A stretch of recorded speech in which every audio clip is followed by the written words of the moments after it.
मदीने की फजा में एक अजीब सी बेचैनी थी। सूरज ढल रहा था, लेकिन दिल की धड़कनें तेज थीं। उसी लम्हे मदीने के हाकिम का कासिद इमाम की बारगाह में हाजिर होता है। उसके चेहरे की जर्दी और कांपते हाथ बता रहे थे कि वह महज एक कागज का टुकड़ा नहीं, बल्कि तारीख का एक भारी बोझ लेकर आया है। जब कासिद इमाम हुसैन के हाथों में वो खत देता, इमाम उस खत को खोलते हैं जिसमें लिखा था, बैत करो या सर कलम कर दिया जाए। इमाम की नजरें उन लफ्जों पर जमी थीं जो हक और बातिल के बीच की लकीर खींच रहे थे। वक्त ने जब यजीद को तख्त पर बिठाया तो इस्लाम पर एक ऐसा गहरा दाग आया जिसने तारीख का रुख मोड़ दिया। ये 60 हिजरी का साल था। मक्का की सरजमीन थी जहां हजरत उमर फारूक के बेटे हजरत अब्दुल्ला बिन उमर खाने काबा के पास इबादत और सुकून में बैठे थे। मगर सियासत के तेवर बदल चुके थे। मुआविया के हुक्म पर अब्दुल्ला बिन उमर को कैद करके शाम लाया गया और उन्हें मुआविया के महल में पेश किया गया। उस दरबार के भारी माहौल में मुआविया के मुंह से वो जुमले निकले जिसने हद पार कर दी। उसने अब्दुल्ला बिन उमर की तरफ देखकर निहायत तकब्बुर से कहा, जो शख्स इस खिलाफत के बारे में गुफ्तगू करना चाहता है वो अपना सर उठाए, क्योंकि हम इस अम्र के उससे और उसके बाप से ज्यादा हकदार हैं। यानी ये बात सीधा अब्दुल्ला बिन उमर पर थी, जिस पर हजरत अब्दुल्ला का जवाब, इस खिलाफत का ज्यादा हकदार वो शख्स है जिसने तुमसे और तुम्हारे बाप से उस वक्त जंग की थी जब तुम काफिर थे। यानी मौला अली और उनके बेटे हुसैन इब्ने अली। मैंने फितना और खून रेजी के डर से खामोशी इख्तियार की।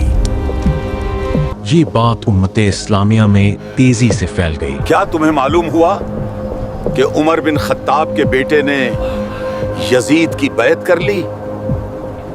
आले अबू बकर और जुबैर ने भी यजीद की बैत को कबूल कर लिया, मगर उसने ही इस जुल्म के खिलाफ लड़ना था जिसका दीन था। मदीना। इमाम हसन के शहादत के बाद 28 रजब को खिलाफते यजीद से एक पैगाम आता है।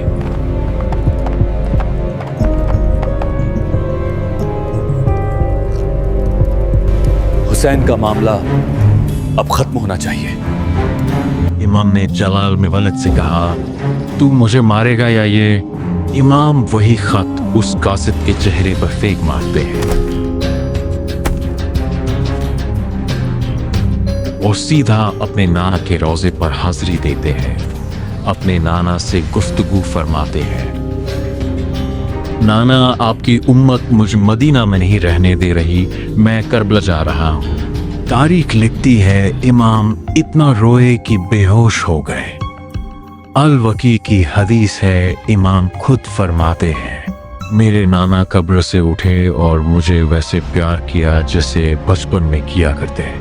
इमाम आधी रात अपने घर आए और अपने भाई मौला अब्बास से एक फहरिस्त बनाई। इमाम ने उस फहरिस्त में अपने अहले बैत के नाम लिखवाए और मौला अब्बास को हुक्म दिया, सवारियां तैयार की जाए, हम मक्का की ओर हिजरत करेंगे। मदीना छोड़ने से पहले इमाम ने आखिरी बार अपनी मां सैयदा फातिमा ज़हरा की ज़ियारत की और 28 रजब के सन्नाटे में ये काफिला निकल पड़ा। इमाम ने सफर से पहले अपने नाना की हदीस नकल फरमाए, ये लोगों, मेरे नाना ने तुमसे नहीं फरमाया था कि मेरा ये बेटा करबला की जमीन पर कत्ल किया जाएगा। जो शख्स तुम में से उस वक्त मौजूद हो, उसे चाहिए कि वह उसकी मदद करे। जिस पर मदीना से सिर्फ 4 लोगों ने इमाम का साथ दिया, बशीर, जौहर जो हजरत अबू ज़र गफ़ारी के गुलाम थे, असलम और इमाम के चाचाजाद भाई मुस्लिम बिन अकील। मदीना से करबला के सफर के लिए आपको कई लोगों ने रोका। ए फरजंदे रसूल, बेहतर है कि आप ना जाएं। मगर इमाम हक का साथ नहीं छोड़ना चाहते थे।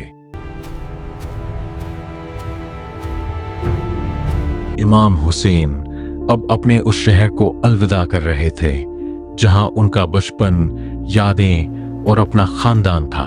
सिर्फ इसलिए कि और कोई हुसैन नहीं हो सकता। 28 रजब 60 हिजरी की वो काली रात जब इमाम ने मदीना छोड़ा तो 5 दिनों के सफर के बाद 3 शाबान 60 हिजरी को आप मक्का पहुंचे। उधर ये खबर यजीद तक पहुंच चुकी थी। उसने शाम से 4000 सिपाही मक्का की ओर इमाम की तरफ रवाना कर दिए। तारीख मोड़ ले, इससे पहले आपने एक ऐसा खुतबा खिताब किया कि काबे की दीवारें थर्रा गई। मौत आदमजाद के गले में इस तरह सजी हुई है जैसे जवान औरत के गले में हार। मैं अपने बुजुर्गों से मिलने के लिए उतना ही बेताब हूं जितना याकूब यूसुफ के लिए थे। आपने आगे फरमाया, जो शख्स हमारे रास्ते में अपना खून बहाने और खुदा से मिलने के लिए तैयार है वह हमारे साथ चले। इस खुतबे की गूंज बसरा और कूफा तक पहुंच गई, जहां से और जांबाज शामिल हुए।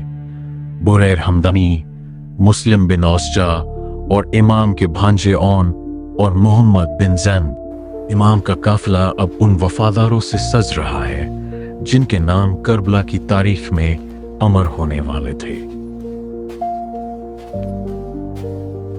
अगले हिस्से देखेंगे मौला अब्बास का काबे के छत पर वो खुतबा जिसने कलेजे फाड़ दिए। يا أيها الناس تذكروا أنكم تتركون حفيد نبيكم وحيدا، هذا هو الأمير نفسه الذي